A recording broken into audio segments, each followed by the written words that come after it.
Hey Sharon, what on earth did you just do? Is that how your mother raised you? To be such an uneducated and unruly child?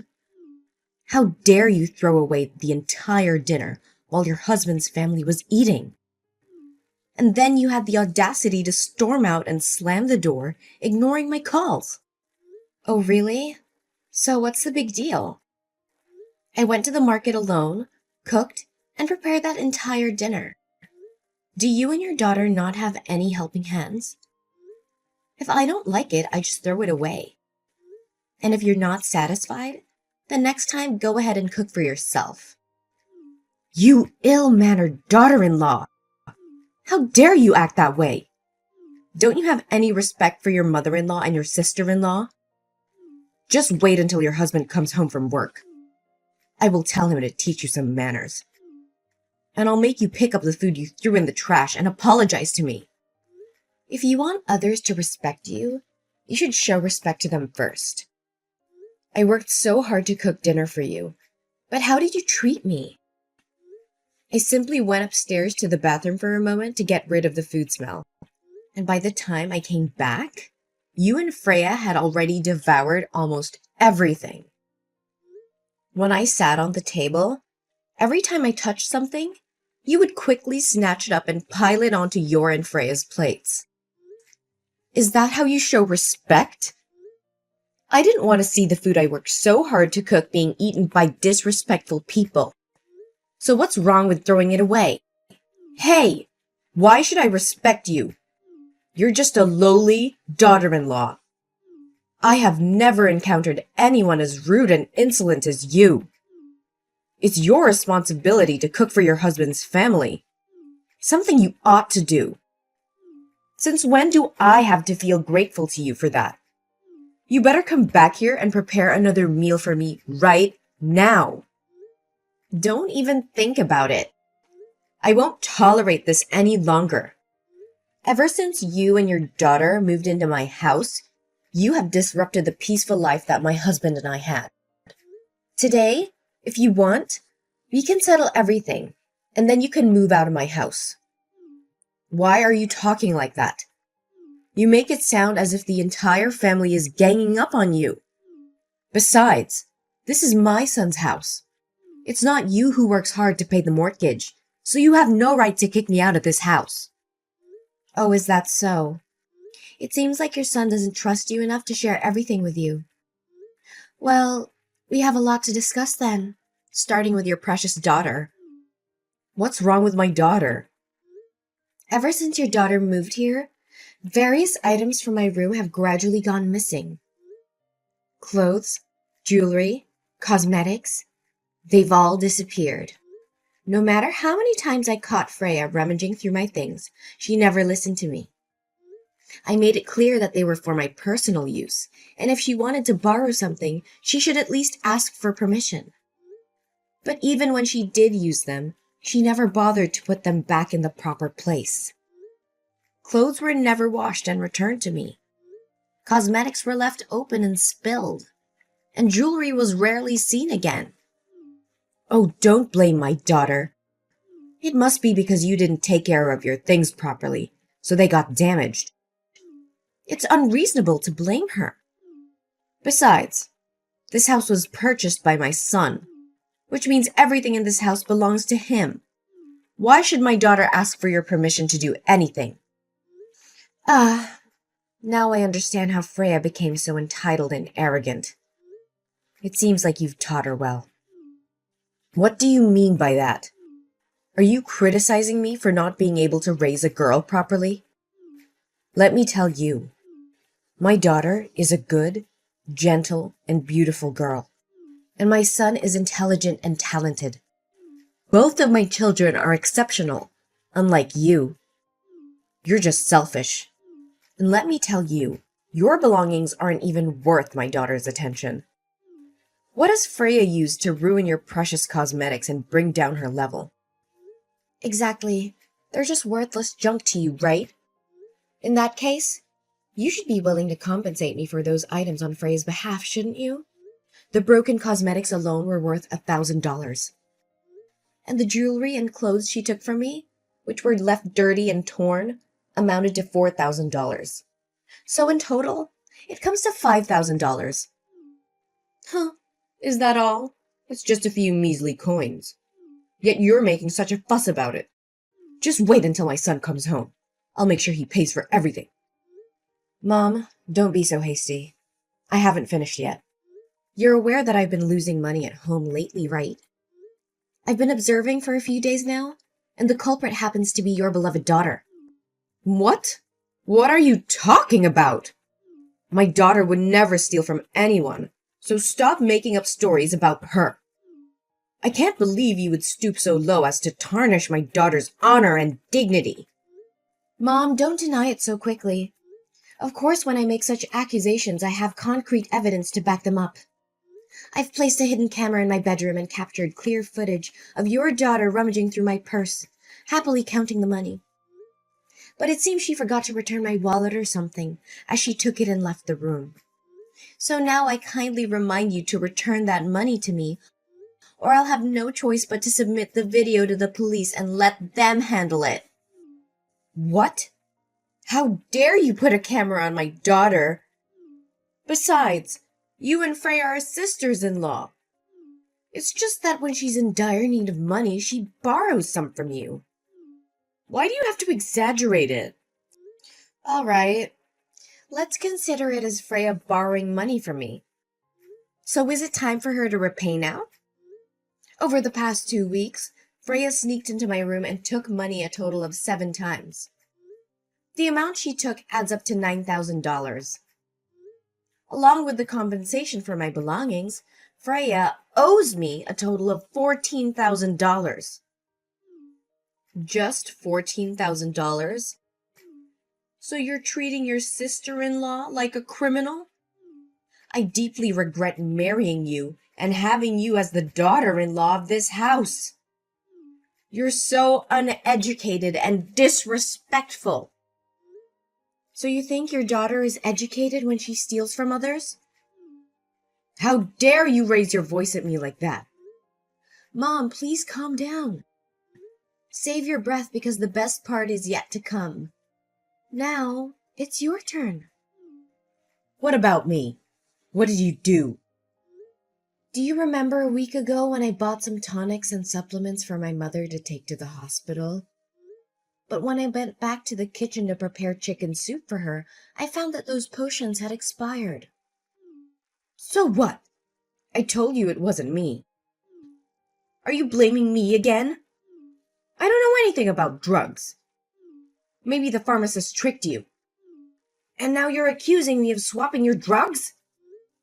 How could that be when the pharmacist is my best friend? She's a pharmacist with many years of experience, so she wouldn't deceive me. Besides, I actually knew it was you from that day, but I decided to give you another chance. But it seems you considered me an ignorant fool, and that's why you acted that way, right?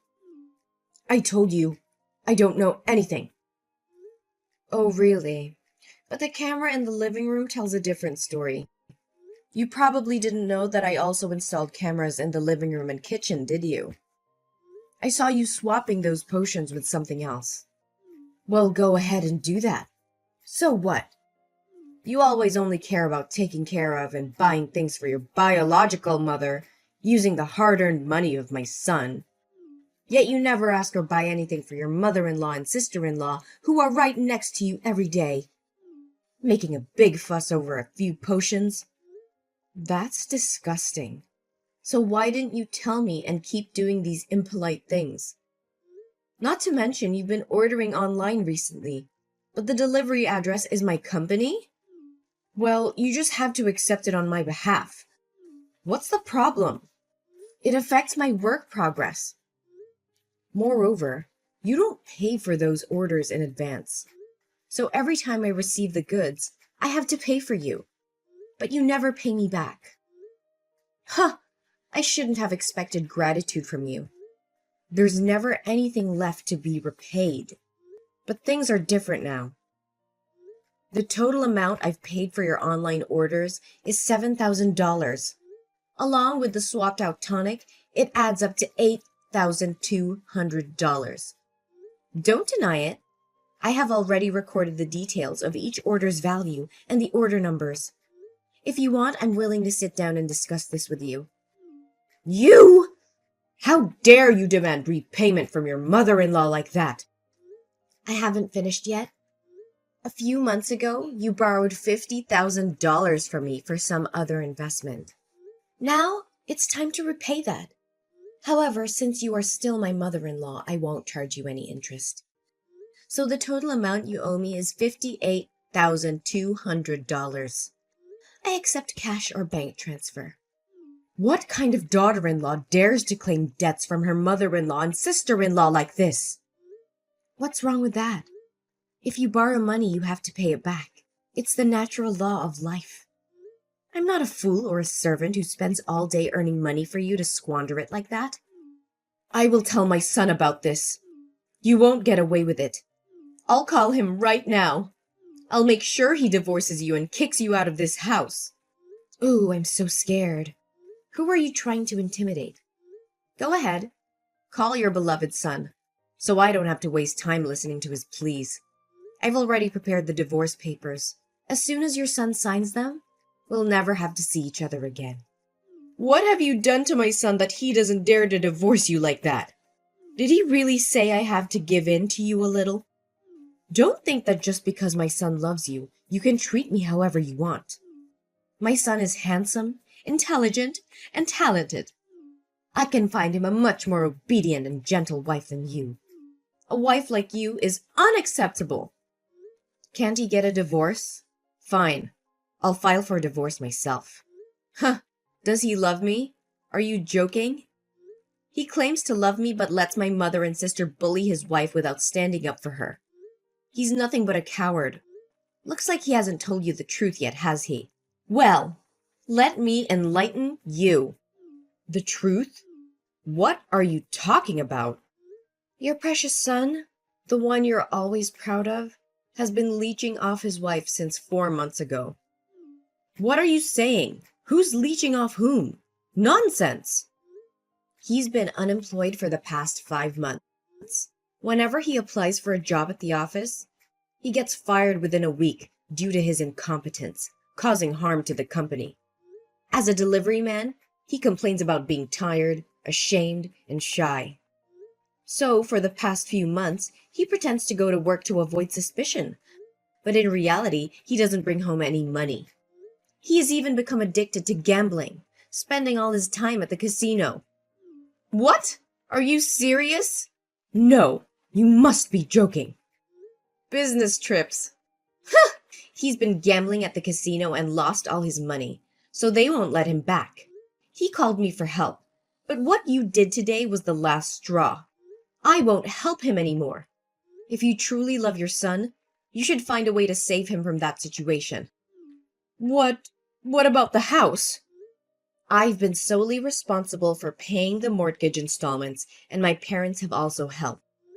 Your son has never contributed a dime to this house.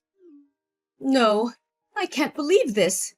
Just because you can make money doesn't mean you can look down on your in-laws. I've had enough of your lies and disrespect. From this moment on, you and your son are no longer welcome in this house. Pack your belongings and leave immediately. How can you do this? This is our family home. You can't just kick us out like this. We have rights. Rights? Let me tell you of something. This house was purchased by my hard-earned money and the support of my parents. You and your son have contributed nothing but trouble. I have tolerated your behavior for far too long, but no more. We have nowhere else to go. That's not my concern. You should have thought about that before betraying my trust and taking advantage of me. Find a place to stay or rely on your husband's supposed talents to support you. I'm done being taken advantage of.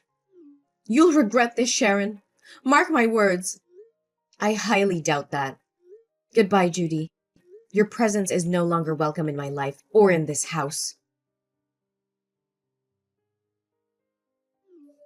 Oh, poor Sharon. Had a little fall down the stairs, did we? Maybe you'll finally understand what it feels like to suffer. And guess what? You won't be getting any sympathy from me. In fact, I hope you suffer even more. How dare you even speak to me after what you've done? You caused this. You and Freya. You are wicked. Both of you. You almost caused someone's death. And don't think you can escape from this. You'll be staying right where you belong. In jail. Waiting for the police to take you and your daughter away. That's when the real suffering will begin for you and your daughter. It'll make a perfect new home for you. What are you talking about? I didn't do anything. You fell on your own. I was just behind you. If you don't believe me, go ahead and check the camera footage in the living room. You're quite the sly fox, aren't you? I already checked the footage without your reminder. But you conveniently covered the camera with a cloth, didn't you? If you didn't have any intention of harming me, then why were you and Freya still lingering around my house even after I told you to leave before I arrived? Oh, come on. I had to wait for you to come home so I could say goodbye, and I needed time to pack as well. Besides, I used up all the remaining money to pay off my son's gambling debt. So now that I want to move, I have nowhere else to go. But isn't it karma for you to end up trapped in my box and fall down the stairs? But why are you being so tough? The stairs are quite long, yet you managed only to hit your head and bleed from your legs and fainted. Bleeding legs? Do you really not know what actually happened? It wasn't my legs bleeding, but I had a fetal derangement. You put your own grandchild in danger with your own hands. Grandchild? What grandchild? What on earth are you talking about? Do you want to know why I have been patient with you for the past 2 months since you and Freya moved in? It's because a week after you moved in, I found out I was pregnant. I wanted my child to have a complete and happy family, so I tried to be patient and hope that maybe you and Freya would change your attitudes and treat me better. Or that my husband would stop gambling and focus on our family. But the other day, I saw the true faces of you and your daughter, and I realized it was just wishful thinking. How can my child grow up in such an environment, seeing his mother being treated like a servant to a gambling father and a toxic paternal family? 2 months? So why didn't you say anything to us? Oh my gosh, this is just a dream, isn't it? Are you just saying that to make me feel guilty? Say so! Why should I lie to you? I will never make fun of other people's children like you. You can go up to my bedroom and look in the nightstand and you'll find my ultrasound papers there. I want to talk to you so many times, but every time I say that I have something important to say, you laugh and insult me. You say I have no voice in this house. My husband is not seen at home and is always attached to the casino. If he comes back, it's just to get money and then leave. So who can I talk to? Hold on a second. This ultrasound. This is the truth? No way. So how's the baby? It's all your fault. If you had told me you were pregnant, I wouldn't have. How's the baby? Is it okay? Is it too late to worry now? It's all your fault. Admit it. Don't make excuses anymore. It was you who pushed me down the stairs. Don't think I don't have any proof. I have recorded everything. Recording? Record what? I don't care. How is my poor grandson? Oh no. What if it's a boy? If my son finds out, he will kill me. Tell me, how's the baby in your belly? Is it still healthy? When I got home and still saw you and Freya there, I had a bad feeling. So I called my mom and told her to turn on call recording. And if I had anything to do, go get my phone and leave it hidden in the potted plant in the living room. And it's already recording the whole conversation. You conspired with Freya about harming me to take over this house. Because if I die, the house will belong to your son, right? That's right. That's what I do. Is that an answer that pleases you? Now, don't be so verbose, But tell me about my grandson's condition. Well, there is no more grandson. What? Oh my God! No way! I killed my own grandson?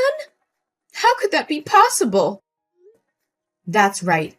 You killed your own grandson yourself. From now on, the baby will be only mine. Only me. No longer related to your family. What do you mean? That means the baby is still in your belly, right? Yes, the baby is still in my belly. But don't think for a second that you have any claim to this child. You've proven yourself to be a danger, not just to me, but to your own flesh and blood. I didn't mean for any of this to happen. I never wanted to harm my own grandchild. It was just a terrible accident. No, that's just a prank. A prank? Is that what you think this is? You call the potential loss of an innocent life a prank? You're delusional, Judy. This is far beyond a mere prank. Your actions were calculated, malicious, and showed complete disregard for the life growing inside me. Sharon, please believe me. I never intended for any harm to come to the baby.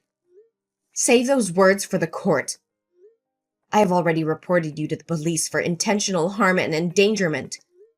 Your admission just now is solid evidence against you. I won't allow you to continue hurting me or my child. What? That's impossible. You can't accuse your own mother-in-law like this. I said it was just a harmless joke. Is there something you don't understand? If I go to jail, what will happen to my 2 children? Don't worry. You won't be going to jail alone. I have also provided the police with evidence of Freya entering my room, stealing money, and vandalizing my belongings. Both of you will have each other's company. No, this can't be happening. Why are you doing this to your sister-in-law? Didn't you promise to let it go? I never promised to forgive her. I merely said that if you could repay the money she owes me, I would pretend nothing happened. But where is my payment? So I made the right decision. Just wait. I'll talk to your husband, and he won't let you sue me. I am his mother. He has to support me. Oh, please stop with your wild dreams. Your son can't even help himself.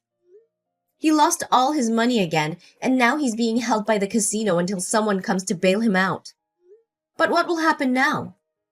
Both you and Freya might end up in jail. As for me, I'll be in the hospital. Oh, wait. I've already filed for divorce. What more ties do I have with this family? It'll probably be a while before he gets out, right? I'm curious to see what they'll do to him if no one comes to his rescue. You can't do this. We're family. How could you turn against us like this? Family? Is that what you call this toxic dynamic? I won't let my child grow up in an environment where manipulation and deceit reign. Your actions have shown your true colors, and I will protect my child at all costs. You're making a grave mistake, Sharon. You'll regret this. Regret? I've already endured enough regrets by marrying into this family. But no more. I'm breaking free from this toxic cycle, and I won't look back. Prepare to face the consequences of your actions, Judy. In the days that followed, the evidence against Judy and Freya grew stronger, painting a disturbing picture of their sinister intentions and the depth of their depravity. As the truth unravels, the weight of their crimes becomes undeniable. Judy and Freya were not only found guilty of willful harm, theft, and destruction of property, but also of premeditated endangering the lives of others. The court showed no mercy, as the damage they had caused was irreparable. Judy was sentenced to 5 years in prison, while Freya was sentenced to 3 years in prison. My ex-husband, trapped in a spiral of addiction and recklessness, had to face the full consequences of his choices. I heard that because no one paid his ransom, they brought him to the mining area to work there for free to pay off the debt. but it looks like it will take at least 10 years for him to get out of there. As the months passed, I gave birth to a beautiful and healthy girl. I poured all my love and care into raising my child, creating a safe and nurturing environment. I embraced my new role as a single mother with unwavering determination and a renewed sense of purpose. As time went on, I found solace in my newfound independence. I reveled in the joys and challenges of motherhood, cherished every precious moment with my child. I proved to myself and the world that I was capable of achieving great things, even as a single mother. The journey wasn't without its obstacles, but I faced them head on, drawing strength from my past experience